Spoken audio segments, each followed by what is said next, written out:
ঋতুজার মুখে সবকিছু জানতে পেরে মোনালিসার থেকে কম্পাসের তৈরি অ্যালার্মটা ছিনিয়ে নিল বিহান। হ্যাঁ বন্ধুরা, এমনটাই দেখা যাবে। বিস্তারিত জানতে ভিডিওটি না টেনে সম্পূর্ণ দেখতে থাকুন।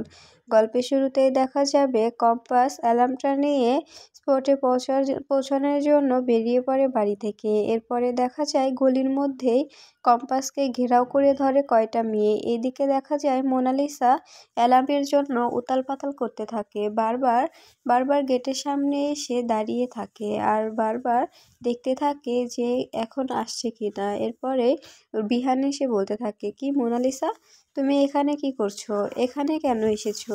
তুমি ভিতরে না গিয়ে এখানে দাঁড়িয়ে আছো কেন? তখন দেখা যায় মোনালিসা বলতে থাকে, আসলে আমি যেটা বানিয়েছি সেটার একটা অংশ আমার একজন ফ্রেন্ডের কাছে আছে, ও আসছে, এই জন্যই আমি অপেক্ষা করছি। ওই জিনিসটা এলেই আমি আমি আমার তৈরিটা সবার সামনে প্রেজেন্টেশন করতে পারবো। তখন দেখা যায় বিহান বলতে থাকে, চালু চালু করো, তাড়াতাড়ি সবটা গুছিয়ে নাও, বুঝতে পেরেছো মোনালিসা?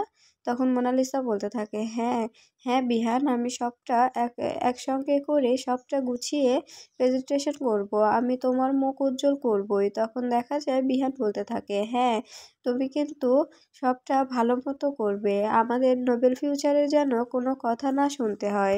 এরপরে মোনালিসা সেখান থেকে চলে গেলে বিহান কম্পাসের কথা ভাবতে থাকে। এদিকে দেখা যায় কম্পাস সব ওই মেয়েগুলোকে বলতে থাকে, তোমাদের আমি কি ক্ষতি করেছি? তোমরা এভাবে আমার পথটা আঁকতে দিলে কেন? তোমরা কে? তোমরা কি চাও? আমি তোমাদের সঙ্গে কি কোনো বেয়াদবি করেছি? আমাকে প্লিজ এখন ছেড়ে দাও, পরে আমি তোমাদের সঙ্গে কথা বলে নেব। আমাকে এখন আমার একটা জায়গায় যেতে হবে। এই যে আমার হাতে যে জিনিসগুলো দেখছো, এগুলো আমাকে ওদের সামনে প্রেজেন্টেশন করতে হবে। প্লিজ আমাকে ছেড়ে দাও।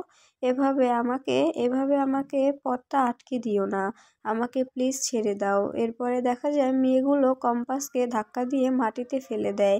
এদিকে দেখা যায় ঋতুজা একা একা ঘরের মধ্যে বসে থাকে আর সবটা ভাবতে থাকে, কেন কেন অখিলেশ এমনটা করছে? অখিলেশ কি চায়? কিসের জন্য অখিলেশ এমন করছে? এরপরে অখিলেশ আসে আর অখিলেশকে দেখে ঋতুজা নিজে কেমন থতমত খেয়ে যায়। এরপরে অখিলেশ বলতে থাকে, কি হয়েছে ঋতু, তুমি আমাকে দেখে এরকম করছো কেন? আমি বুঝতে পারছি গত কয়দিন হলো তুমি আমার সঙ্গে বেশি একটা মিশতে চাইছো না, তুমি আমাকে দেখে আমাকে এড়িয়ে চলছো। কি হয়েছে আমাকে বলো, আমি কি কোনো ভুল করেছি? তখন দেখা যায় ঋতুজা বলতে থাকে, তুমি নিজের কাছে প্রশ্ন করো তো, তুমি কি কোনো ভুল করোনি? কোনো ভুল করোনি তুমি? এদিকে দেখা যায় কম্পাস মেয়েগুলোকে বারবার আকুতি মিনতি করতে থাকে, বারবার বলতে থাকে, প্লিজ এভাবে বিহেভ করো না, আমি তো তোমাদের কোনো ক্ষতি করিনি, প্লিজ আমাকে ছেড়ে দাও, আমি তো তোমাদের চিনিও না, আমাকে জায়গাটাতে এক্ষুনি পৌঁছাতে হবে, আমি যদি এক্ষুনি না পৌঁছাতে পারি আমার অনেক বড় বিপদ হয়ে যাবে। এরপরে মেয়েগুলো হাসতে থাকে। তখন দেখা যায় কম্পাস বলতে থাকে, তোমরা হাসছো কেন? প্লিজ আমাকে ছেড়ে দাও, আমার ওখানে না গেলে অনেক বড় বিপদ হয়ে যাবে। আমার শাশুড়ি মা, আমার হাজব্যান্ড ওদের মুখ পুড়বে, প্লিজ আমাকে এভাবে আটকে দিও না, আমাকে ছেড়ে দাও, হাত জোড় করে ক্ষমা চায়। এরপরেও দেখা যায় মেয়েগুলো কম্পাসকে ছাড়তে চায় না। এদিকে অখিলেশ বলতে থাকে, কি বলছো এসব তুমি ঋতু? তুমি আমার সঙ্গে এভাবে কথা বলছো কেন? আচ্ছা তুমি বলো তো, তোমাকে কেউ কি আমার হয়ে ভুল বোঝাচ্ছে নাকি? তুমি কি ভাবছো বাবুলাল ও বুবলি কিডন্যাপের পিছনে আমি আছি? আমি ওদেরকে নিয়ে গিয়েছিলাম দেখে কি তুমি কোনোভাবে আমাকে সন্দেহ করছো বলো তো? এরপরে ঋতুজা বলতে থাকে, তুমি নিজের কাছে নিজে প্রশ্ন করো, তুমি কোনো ভুল করছো না তো? এরপরে দেখা যায় ঋতুজা চলে গেলে তখন অখিলেশ একা একাই ভাবতে থাকে, আচ্ছা কম্পাস কি তাহলে ঋতুজাকে সবটা সত্যি বলে দিয়েছে, এই জন্য ঋতু আমার সঙ্গে এমন করছে? এদিকে দেখা যায় কম্পাসের হাত থেকে অ্যালার্মটা পড়ে গেলে কম্পাস অ্যালার্ম যখনই নিতে যাবে তখন মেয়েগুলো কম্পাসকে আচ্ছাভাবে মারতে শুরু করে। এরপরে সবাই মিলে কম্পাসকে লাথি মারতে শুরু করে। এরপরে কম্পাস একটা মেয়ের হাত পা পা ধরে ক্ষমা চায়, পা ধরে থাকে, তারপরেও মেয়েগুলো কোনো কথাই শোনে না, কম্পাসকে সেইভাবে মারতে শুরু করে। এরপরে দেখা যায় কম্পাসের হাত থেকে অ্যালার্মটা ছিনিয়ে নেয়। এরপরে অ্যালার্মটা নিয়েই সরে যায় আর ওদেরকে বলতে থাকে, ওকে তোরা শেষ করে দে, আমি এটা ম্যাডামের হাতে তুলে দিয়ে আসি। এদিকে দেখা যায় কম্পাসের কথা জিজ্ঞাসা করতে থাকে বিহানকে অন্য অফিসের প্রফেসর এসে বিহানকে বলতে থাকে, আপনাদের কলেজের একটা মেয়েকে দেখলাম, ও তো অনেক ভালো প্রেজেন্টেশন তৈরি করেছে, আপনাদের মুখ এবার উজ্জ্বল হবে। তখন দেখা যায় বিহান বলতে থাকে, ওটা আমার ওয়াইফ কম্পাস ভৌমিক, ওর উপরে আমার বিশ্বাস আছে, আমি জানি কেউ না পারলে ও আমাদের কলেজটার মুখ উজ্জ্বল করবেই। সবার থেকে একটু হলেও ওর চিন্তাভাবনা ভিন্ন, তাই ও সব কিছুতে একটু ইউনিক কিছু রাখারই চেষ্টা করে। তাই আমি জানি ও এই কাজটা ঠিক মতো করে নেবে। এদিকে দেখা যায় কম্পাসের বন্ধুরা কম্পাসের জন্য ওয়েট করছে। তখন বিহান এসে ওদেরকে দেখে অনেক চিন্তিত হয়ে পড়ে। এরপরে জিৎ এসে বলতে থাকে, আচ্ছা বিহান স্যার, কম্পাস কোথায়? আপনি তো কম্পাসের হাজবেন্ড, কম্পাস এখনো এলো না কেন? তখন বিহান বলতে থাকে, কি বলছো এসব? কম্পাস কোথায় মানে? কম্পাস এখনো আসেনি? তখন জিৎ বলতে থাকে, না আসেনি।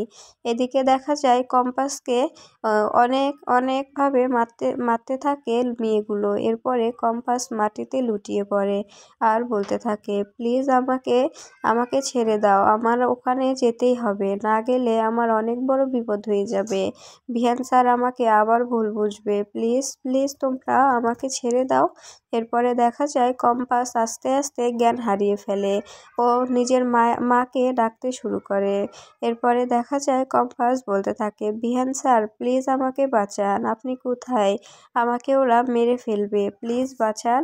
এরপরে দেখা যায় কম্পাস আস্তে আস্তে নিজের চোখটা বন্ধ করে ফেলে। এদিকে দেখা যায় কম্পাসের এমন কষ্ট দেখে হঠাৎ করে কম্পাসের মা বুঝতে পারে আর চিৎকার করে কম্পাসকে ডাকতে থাকে। এরপরে নার্স এসে বলতে থাকে, কি হয়েছে আপনার?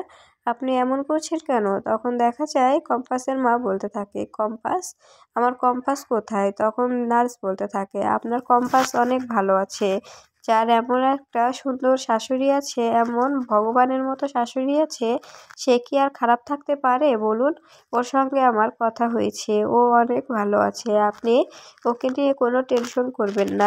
তখন কম্পাসের মা বলে, তুমি কি সত্যি বলছো আমার মেয়েটা অনেক ভালো আছে? এদিকে দেখা যায় বিহান বাড়িতে ফোন করলে কাকিমণি ফোন ধরে আর বলতে থাকে, কি হয়েছে রে বিহান?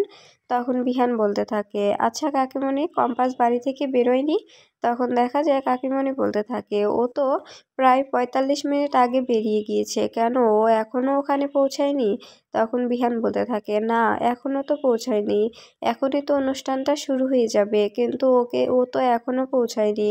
এরপরে দেখা যায় ফোনটা কেটে দেয়। এরপরে বিহানের বড় বৌদি এসে কাকিমণিকে বলতে থাকে, কি হয়েছে গো কাকিমণি, তুমি এত টেন্স কেন? তখন দেখা যায় কাকিমণি বলতে থাকে, এখনো নাকি কম্পাস কলেজে পৌঁছায়নি, এই জন্য বিহান ফোন করেছিল। এরপরে দেখা যায় বড় বৌদিও আরসি বারবার কম্পাসের ফোনে ডায়াল করলে কম্পাসের ফোনটা নট রিচেবল বলতে থাকে। এইদিকে দেখা যায় সবটা ওপরে দাঁড়িয়ে দাঁড়িয়ে দেখছিল মাহি মনে মনে বলতে থাকে, কোনোতে কম্পাসকে তোমরা পাবে না, কারণ মোনা দিদি তো কম্পাসের কাম সেরে দিয়েছে। এদিকে দেখা যায় মোনালিসা অ্যালার্মের জন্য অপেক্ষা করতে থাকে। ঠিক তখনই একটা মেয়ে এসে বলতে থাকে, এই নিন আপনার জিনিসটা, এই বলে মোনালিসার হাতে তুলে দিয়ে সেখান থেকে চলে যায়। এরপরে দেখা যায় মোনালিসা জিনিসটা দেখতে থাকে। ঠিক তখনই সেখানে চলে আসে বিহান এসে বলতে থাকে, মোনালিসা